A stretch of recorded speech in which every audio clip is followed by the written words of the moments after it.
Do you actually have tight hamstrings, or do you have a deeper issue that you need to actually explore? So let me paint a little bit of a picture for you. If we've got an individual that has a pelvis that is more tipped forwards, so you've got that sort of like forward tip of the pelvis, that curve in the lumbar spine, that individual is going to have a hamstring attachment that is relatively further away from the back of the knee. Now that in and of itself is going to lengthen the hamstrings and create a little bit of a feeling of tightness if you're going to go down and touch your toes or do any of the things that makes your hamstrings feel tight.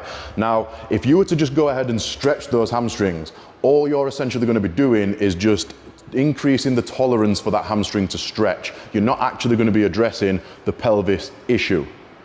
Now, the issue that you're going to actually need to address is the rib cage's relationship to the pelvis and how your body is managing its center of mass. So let me explain. If we have somebody that's doing, let's say for example, you've got a desk job, or you do loads of driving, or you do loads of fucking back squats, deadlifts, whatever it is that's actually changing the demands of the skeleton, which is pushing your center of mass forwards, what we would need to do is essentially pull that center of mass back a little bit. So if I've got a center of mass which is kind of like pushed forwards, then I'm going to have to adjust some of my structures in order to stay over my base of support, which is my feet. Now, if we do tons of, back squatting, heavy lifting, and whatever we do in the gym that is demanding that like high force output demand, that over time is potentially going to shove our center of mass further forwards, and our joints are going to have to reorganize as such.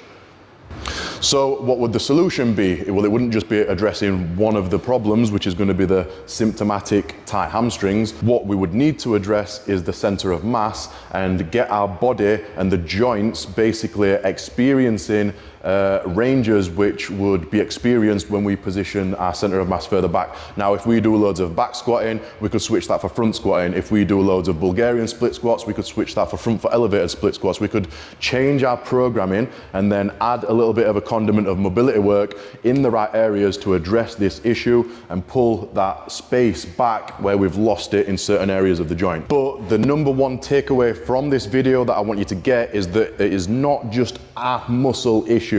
It is a joint positional issue, which is multiple muscles which are all orchestrating to a certain joint position. It's never just one guy's fault. Now, training one guy might help it a little bit, but it's not the full picture.